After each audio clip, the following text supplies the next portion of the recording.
Delimitation अर्थात सीमांकन म्हणजे काय आणि त्या आज मध्यवर्ती विषय काय झालाय. परिसीमन म्हणजे काय की त्या संदर्भात घटनात्मक तरतुदी काय आणि 1971च्या जनगणनेनुसार जागा का गोठवण्यात आलेल्या आहेत. नवीन प्रक्रिया संघ राज्य तत्वाच्या विरोधात जाईल का. अशा काही राज्यांना इतर राज्यांपेक्षा फायदा होईल का, हा आजचा विषय. तो खास करून डिलिमिटेशन या विषयावर.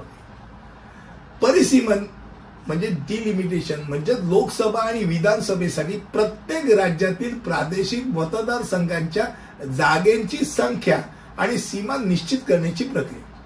आणि यामध्ये अनुसूचित जाती, शेड्यूल कास्ट, अनुसूचित जमाती, शेड्यूल ट्राईब्स साठी सुद्धा या सभागृहांमध्ये राखीव ठेवायच्या जागा निश्चित करण्यासाठी त्याचा उपयोग केला जातो.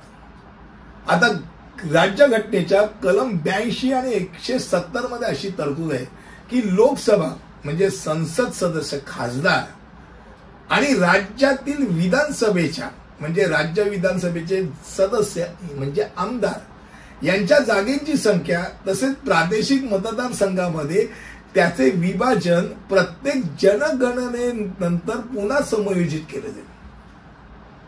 आणि ही परिसीमन प्रक्रिया संसदेच्या कायद्याअंतर्गत स्थापन केलेल्या परिसीमन आयोगाद्वारे निष्पक्षरित्या केली जाते.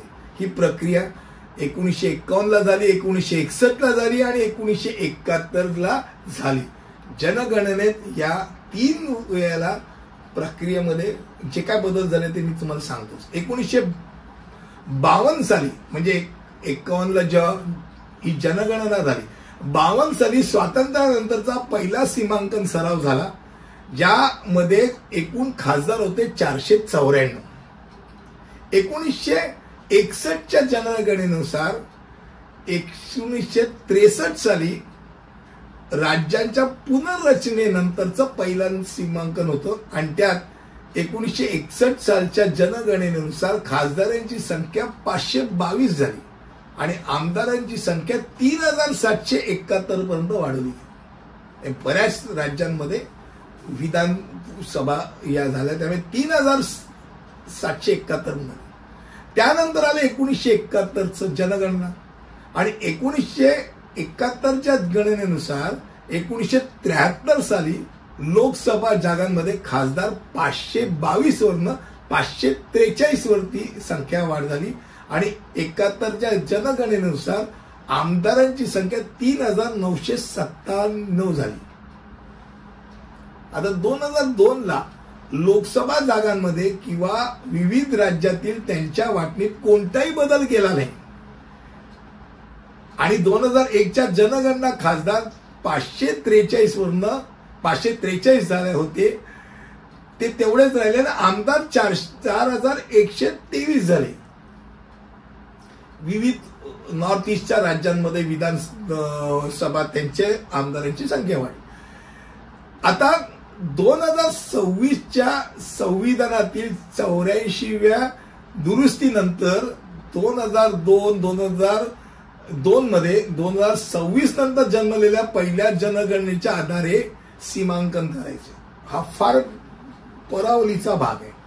याचं कारण 1971 साली गोठवलं गेलं होतं. का गोठवलं गेलं तर 2001 मध्ये संसदीय आणि विधानसभेच्या जागांमध्ये लोकसंख्या समान करण्यासाठी मतदारसंघाच्या सीमा बदलण्यात आल्या. 71च्या जनगणनेपासून प्रत्येक राज्यात असलेल्या लोकसभा आणि विधानसभेच्या जागांची संख्या अपरिवर्तित राहिली. हे शक्य झालं कारण 2026 नंतरच ते बदललं जाईल असं ठरवलं गेलं. ज्याकरता 2002 मध्ये संविधानात सुधारणा करण्यात आली, भारतीय संविधान 84वी दुरुस्ती, आणि त्यामध्ये असं ठरलं की 2026 पर्यंत प्रत्येक राज्यातील एकूण जागांची खास करून लोकसभेच्या जागांची संख्या गोठवली जाईल. म्हणजे तुमची लोकसंख्या किती वाढली किंवा किती कमी झाली ती खासदारांची संख्या फिरणार नाही. फार महत्वाचं होतं. कारण का हे करण्याचं कारण प्रामुख्याने हे होतं की केरळ, तामिळनाडू आणि पंजाब सारखी कुटुंब नियोजनामध्ये व्यापक अंमलबजावणी करणारी राज्य यांना संसदीय जागांचं प्रतिनिधित्व ते गमवलं असतं तर उत्तर प्रदेश, बिहार, राजस्थान सारखी कुटुंब नियोजन कार्यक्रमाची काशी केलेली जी राज्य होती त्यांच्यामध्ये प्रजनन दर जास्त असलेली राज्याचा फायदा त्यांना झाला असताना खासदारांची संख्या वाढली.